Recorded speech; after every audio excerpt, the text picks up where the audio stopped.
unrest, discontent, a boiling point. These are the words that capture the essence of the recent events that have unfolded at the esteemed Columbia University. The hallowed halls of this prestigious institution have been echoing with voices of dissent, a cacophony that culminated in a shocking police intervention that has left the entire nation riveted. The stage was set in April of 2024, the central character, Hamilton Hall, a cornerstone of Columbia University's campus in New York City. The supporting cast, pro-Palestinian protesters, a group of impassioned students who took over the building in a bold act of defiance. The demand? Divestment from companies with ties to Israel due to the ongoing conflict in Gaza. As the occupation intensified, the university administration found themselves in a stalemate.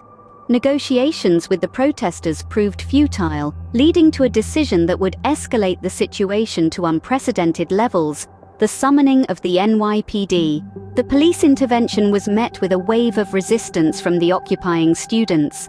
Amid the chants and the unfurling of the Palestinian flag in the windows of Hamilton Hall, the NYPD worked to forcibly remove the protesters, a task that led to a slew of arrests and a campus-wide closure. This was not an isolated incident. It was a mirror reflecting similar protests rippling across universities all over the United States. The echoes of the Columbia University protests reverberated through the halls of academia, leading to disciplinary actions against students, including suspensions and potential expulsions. The Columbia University protests have sparked a nationwide debate. On one side, there are those who view the protests as an unlawful disruption of academic activities.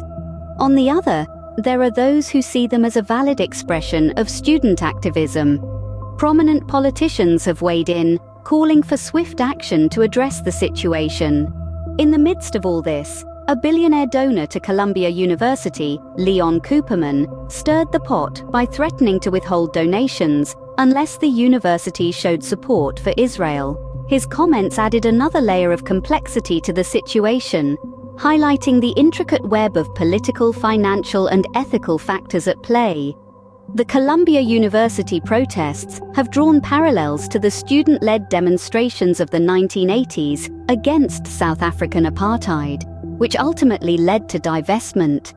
However, the path to divestment from Israel seems fraught with challenges, given the complexities of the global economy and geopolitical environment. In the end, the saga of the Columbia University protests and the subsequent police intervention is a testament to the power of student activism and the complexities of navigating the intersection of academia, politics, and global conflicts. It's a story that continues to unfold, one that will undoubtedly leave an indelible mark on the annals of Columbia University's history.